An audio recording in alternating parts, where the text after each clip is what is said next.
मेरा नाम शीला है। मुझे आज भी वह दिन याद है जब मैं 16 साल की थी। मेरे पिताजी की एक हादसे में मौत हो गई थी और घर में मेरी माँ के अलावा कोई नहीं था। मेरी माँ किसी तरह कुछ काम कर कर के घर के खर्चे चलाती थी, लेकिन कुछ दिनों के बाद वह भी बीमार रहने लगी और मेरी आर्थिक स्थिति ऐसी हो गई थी कि घर में कुछ खाने के लिए भी नहीं था।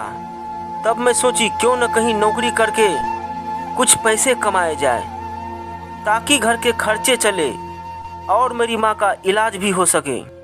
मुझे समझ में नहीं आ रहा था कि मैं क्या करूं। मेरी एक सहेली थी राधिका। मैंने उनसे कहा, राधिका मुझे कहीं नौकरी दिलवा दो। राधिका बोली, हाँ, जहाँ मैं काम करती हूँ वहाँ तो अभी काम खाली नहीं है, लेकिन मैं ऐसे एक आदमी को जानती हूँ जहाँ तुम घर में ही रहकर काम कर सकती हो। मैंने कहा, ठीक है, मैं कुछ भी कर लूँगी। राधिका अगले दिन ही मुझे वहाँ ले गई। वहाँ मैंने देखा कि एक बहुत ही बड़ा आलीशान घर था। राधिका मुझे अंदर ले गई जहाँ मुझे एक बड़े सेठ से मिलाया और राधिका बोली, सर इसे कुछ काम दे दीजिए, बहुत ही परेशान है। जब मैंने उनको अपनी सारी परेशानी सुनाई तो उन्होंने कहा, ठीक है, तुम घर का कामकाज कर लेना। मैंने कहा, ठीक है सेठ जी, लेकिन आप बताइए मुझे कितना सैलरी देंगे। सेठ जी ने कहा, मैं तुम्हें 5,000 रुपये दूंगा। मुझे भी पैसे की ज़रूरत थी। मैंने हाँ कर दी और अगले दिन से ही मैं उस सेठ के घर काम करने चली गई और मैं उस सेठ के लिए खाना बना देती, घर की साफ सफाई कर देती। उसके बाद अपने घर लौट आती। एक दिन जब मैं घर की सफाई कर रही थी तो मैं ऊपर जाने लगी। अचानक सेठ जी ने कहा, रुको, तुम ऊपर मत जाओ। मैंने कहा, क्यों सेठ जी? तो उन्होंने कहा, ऊपर जाने की कोई जरूरत नहीं है। मैं बोली, सेठ जी, ऊपर तो बहुत कचरे हो गए होंगे। उन्होंने कहा, अच्छा ठीक है, जाओ, लेकिन सावधान, वहाँ जो एक रूम है उस रूम में जाने की बिल्कुल ही कोशिश मत करना। मैंने कहा, सेठ जी, ऐसी क्या बात है? तभी उन्होंने कहा, तुम्हें इस बात की जानने की कोई ज़रूरत नहीं है, तुम अपने काम से बस मतलब रखो। और हाँ, तुम मुझे सेठ जी मत पुकारा करो। मैं तुम्हारे बाप की उम्र का हूँ, तुम मुझे अंकल ही कहकर पुकारा करो। मैंने कहा, ठीक है अंकल जी। इसी तरह कई महीने गुजर गए थे और मुझ पर अंकल को बहुत ही ज़्यादा भरोसा था और मुझे अपनी सगी बेटी की तरह मानते थे। मुझे किसी भी चीज़ की कमी नहीं होने देते थे। मेरे अलावा इस घर में 2 नौकर और भी थे और अंकल जी सिर्फ अकेले ही रहते थे। हमने कभी उनसे नहीं पूछा कि उनके परिवार के लोग कहाँ रहते हैं। एक दिन अचानक अंकल को शहर से कुछ काम के लिए बाहर जाना था। उन्होंने मुझे पास बुलाया और कहने लगे, देखो शीला, मुझे शहर से बाहर जाना है, इसलिए यह तुम चाबियां रखो और पूरे घर का ध्यान रखना, लेकिन हाँ, उस कमरे की तरफ भूल कर भी मत जाना। मैंने कहा, अंकल जी, मैं इस घर का अच्छी तरह से ध्यान रखूंगी। और यह कहकर अंकल जी चले गए। अब इतनी बड़ी घर में मैं अकेली थी। मैंने माँ को अंकल के जाने के बाद बता दिया था कि हो सकता है मैं 1-2 रोज घर ना आऊं। जब मैं रात को सोने गई तो मुझे अचानक दिमाग में आया कि अंकल मुझे बार बार उस कमरे में जाने से क्यों मना कर रहे हैं। मैं सोच रही थी कि आखिर उस कमरे में क्या ऐसी चीज है जो अंकल खासकर मुझे उस कमरे में जाने से मना कर गए। मेरे मन में तरह तरह की अजीब अजीब सी सवाल आ रही थी। मैंने सोचा, हो सकता है अंकल ने उस कमरे में कुछ ज्यादा ही धन दौलत छुपा कर रखे हैं जो वो नहीं चाहते कोई जान पाए। मैंने सोचा क्यों ना एक बार उस कमरे में जाकर देखूं वह आखिर है क्या चीज, क्योंकि चाबियां तो मेरे पास ही थी। मैं धीरे धीरे उस कमरे की तरफ बढ़ता गया। उस कमरे के सामने जाकर मैं खड़ी हो गई। मुझे लगा कि अंदर से कुछ अजीब अजीब सी आवाज आ रही है। मैं तो डर ही गई। फिर मैंने हिम्मत करके कमरे का दरवाज़ा खोल दिया और जैसे ही दरवाज़ा खोला तो मेरे होश उड़ गए।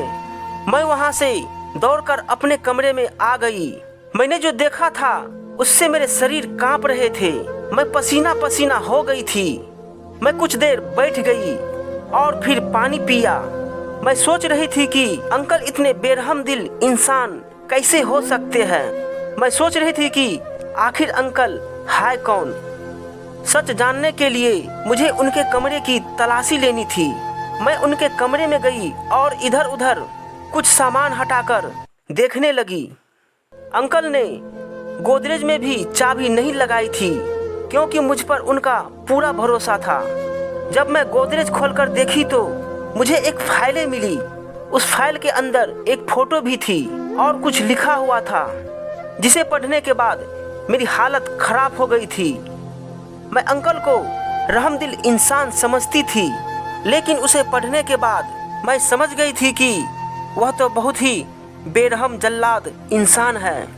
आखिर कोई इंसान इस तरह किसी के साथ भी कर सकता है। मुझे तो कुछ ज़्यादा पता नहीं चला, लेकिन कुछ कुछ समझ में आ रहा था। फोटो से पता चल रहा था कि शायद अंकल के माता पिता है, क्योंकि उनके गोद में एक बच्चा भी था। इसलिए मुझे लगा कि शायद वह अंकल ही होंगे और मैंने फिर से कमरे को सजा दिया ताकि अंकल को पता ना चले कि मैं इस कमरे में आई थी। अब मुझे अंकल से डर लग रहा था। अंकल के आने का समय हो गया था। वह जैसे ही आए अपने कमरे में चले गए और मैं खाना लेकर उनके कमरे में डरती हुई गई। खाना रख दिया और मैं वापस अपने कमरे में चली आई। मैं सोच रही थी कि कहीं अंकल को पता चल गया उस कमरे के बारे में तो वह मेरे साथ ना जाने क्या सुलूक करेंगे।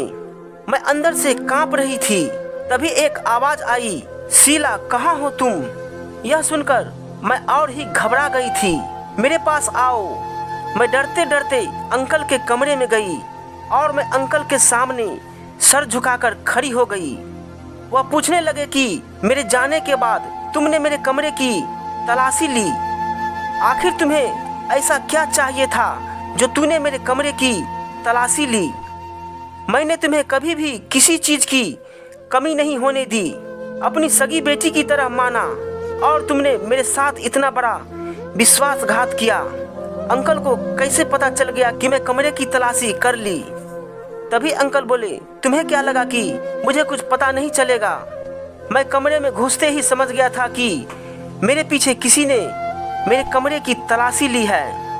अंकल बहुत ही गुस्से में थे, फिर भी मुझसे नरमी से बातें कर रहे थे। सवाल पर सवाल पूछते जा रहे थे। आखिर क्या चाहिए था तुम्हें जो मेरे साथ विश्वासघात किया? आखिर मैंने सच बता ही दिया कि मैं उस कमरे में गई थी, इसलिए मैंने आपके कमरे की तलाशी ली। शायद मुझे कुछ सबूत मिल जाए।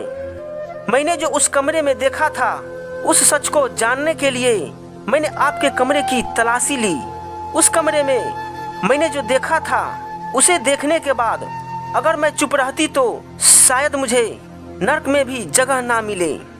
मुझे आपके कमरे में एक फाइल और कुछ फोटो मिले थे, जिसे देखकर मैं सोच में पड़ गई थी। मेरी समझ में नहीं आ रहा था कि आखिर आपने ऐसा क्यों किया। भला कोई इंसान किसी के साथ ऐसा कर सकता है? मैं तो आपको रहमदिल और नेक इंसान समझती थी, लेकिन आप तो कुछ और ही निकले। बोलिए अंकल जी, आपने ऐसा क्यों किया उसके साथ? उस वक्त मुझे अंकल से बहुत ही भय हो रहा था, लेकिन फिर भी मैंने उसे सब कुछ बता ही दिया। ज़्यादा से ज़्यादा क्या करते, वह मुझे घर से निकाल देते। लेकिन जो सच मैंने उस कमरे में देखा था उसके बाद मैं खामोश नहीं रह सकती थी, क्योंकि मैं किसी के साथ अन्याय होते देख मैं चुप नहीं रह सकती थी। मेरी बातों को सुनकर अंकल हंस पड़े और कहने लगे, देखो शीला, मुझे खुशी हुई और कि तुम्हें सही और गलत का फर्क मालूम है। अगर तुमने उस कमरे की राज जान ली थी तो मुझे पूछ लेती। तुम्हें इस तरह मेरे कमरे की तलाशी नहीं करनी चाहिए थी। तुम पर मैं भरोसा करके गया था और तुमने मेरा भरोसा तोड़ दिया। खैर छोड़ो, अब तुमने सच जान ही लिया है तो मैं तुम्हें आज सारा सच बताता हूँ। फिर तुम्हें पता चलेगा कि मैंने जो किया वो सही है या गलत। जब मैं 5 साल का था मेरे पिताजी का देहांत हो गया था। मेरे पिताजी के फैक्ट्री में एक मैनेजर रहता था जो मेरे पिताजी के देहांत के बाद मेरा बहुत ख्याल रखते थे। उसने मेरी माँ से शादी कर ली। मेरी माँ ने इसलिए शादी कर ली कि वह मेरा और मेरी माँ का अच्छे से ख्याल रखेंगे। और मेरे पिताजी का भी कारोबार बहुत बड़ा था, वह उसे भी संभाल लेंगे। मेरी माँ अकेली थी इसलिए उनसे कारोबार नहीं संभल रहा था। उन्होंने मेरे पिताजी का पूरे कारोबार संभाल लिया था और साथ ही मेरी माँ का और मेरा भी बहुत ख्याल रखता था। लेकिन कुछ ही दिनों के बाद मेरी माँ की मौत हो गई। मेरे पिताजी ने अपनी मौत से पहले ही अपनी वसीयत बना दी थी जिसके मुताबिक सब कुछ मेरे नाम पर था। जब मैं 18 साल का होता तो पिताजी का सब कुछ मेरे नाम हो जाता। मेरी माँ के नाम में कुछ ज़्यादा नहीं था, सिर्फ एक घर ही था जो कि उन्होंने मरने से पहले अपने दूसरे पति के नाम कर दी थी। मेरी माँ के मरने के बाद ही उसने अपना रवैया बदल लिया था। मेरा स्कूल जाना भी बंद करवा दिया था। मुझे कमरे में बंद रखता था। मुझे खाने पीने को भी नहीं देता था। जब मेरा हालत खराब हो जाता तब मुझे कुछ खाने को दे दिया जाता था। सारा दिन वह घर में अय्याशी करता, जुए खेलता, शराब पीता। उसने सारे नौकरों को भी घर से भगा दिया था और अपने जैसे ही कुछ आदमियों को अपने पास रखता था। जब मैं कमरे से बाहर निकलने की कोशिश करता तो मुझे मारता पीटता। उनके आदमी भी मुझे मारते पीटते थे। जब मैं एक दिन भागने की कोशिश किया तो मुझे उनके आदमी ने पकड़ लिया और वह मुझे एक तहखाने में बंद कर दिया। समय गुजरता गया। अब मैं लगभग 10 साल का हो गया था। एक दिन जब उनके नौकर मुझे खाना देने आया तो खाना देते हुए कहा, अरे अब तो तू लगभग 10 साल का हो गया, तुझे कुछ दिन और ही जिंदा रखना पड़ेगा। तुझे 18 साल से पहले मार भी नहीं सकता। मैंने उनसे पूछा, अंकल जी ऐसी बात आप क्यों कह रहे हैं? तभी उसने कहा, तुझे क्या पता, तेरी सारी वसीयत तेरे पहले पिता ने तेरे नाम कर दी थी और तेरे दूसरे पिताजी को यह सारी जायदाद किसी भी कीमत पर चाहिए। और हाँ, तेरी माँ को तेरे दूसरे पिताजी ने ही मारा था और जब तू 18 साल का हो जाएगा तो वह तुझे भी मार देगा और यह सारी वसीयत उसके नाम हो जाएगा। मैंने उस नौकर के पैर पकड़ लिए और कहने लगा, अंकल जी मुझे बचा दीजिए, मेरी कुछ सहायता कीजिए। पता नहीं कैसे उस नौकर को मुझ पर दया आ गई। उसने भागने में मेरी सहायता की और मैं वहाँ से भाग गया। मुझे यह भी नहीं पता था कि मैं कहाँ जाऊँ। जब मैं एक होटल के पास गया तो उस होटल वाले ने पूछा, क्या चाहिए बेटा? मैंने उनसे कहा, मुझे कुछ खाने के लिए दे दीजिए, मेरे पास अभी कुछ भी पैसे नहीं है। तभी उस होटल वाले ने कहा, अरे बेटे शायद मैं तुझे पहचानता हूँ, तू तो शायद उस सेठ का लड़का है जो कभी कभी तुझे लेकर यहाँ आया करते थे। और मैंने उनसे सारी बात बताई तो उसको मुझ पर दया आ गया।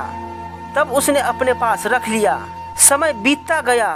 अब मैं बड़ा हो गया था और मैंने दूसरे पिताजी को पकड़कर अपने पास ले आया और उस कमरे में बंद कर दिया। शीला, तुमने जो उस कमरे में रस्सी से बंधे जिस आदमी को देखा था, यह वही आदमी है। अब तुम ही बताओ शीला, इस इंसान ने मेरा बचपन छीन लिया, मेरी माँ को मार डाला, बस कुछ रुपयों और जायदाद के लिए। अब तुम ही बताओ शीला, मैं गलत कर रहा हूँ या सही? इस इंसान के साथ क्या सलूक किया जाए? अरे मैं तो इसे टाइम पर खाना पीना सब दे देता हूँ। बेरहम मैं नहीं, बेरहम यह इंसान था जो मुझे खाना तक नहीं देना चाहता था। वह तो बस मुझे जिंदा रखने के लिए कुछ खाने को दे देता था। अब शीला बताओ, तुमने तो सारा सच जान लिया और मैंने सारी सच्चाई तुम्हें बता भी दिया।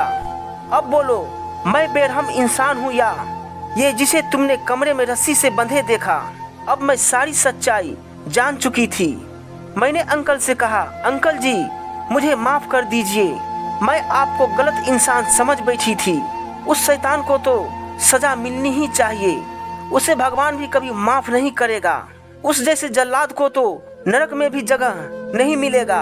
अब मेरे मन में जो भी वहम था सारा दूर हो गया और मैं खुशी खुशी अपने माँ के पास लौट आई। तो दोस्तों, यह थी हमारी आज की कहानी। उम्मीद करते हैं आपको पसंद आई होगी। आपका क्या कहना है इस कहानी के बारे में कमेंट करके हमें ज़रूर बताइए। वीडियो को लाइक करके चैनल को सब्सक्राइब कर लीजिए, साथ में घंटी को दबाकर ऑल पर सेट कर लीजिए ताकि आने वाली वीडियो आपको तुरंत मिले। मुझे दीजिए अगली वीडियो तक इजाज़त। जय हिंद, जय भारत।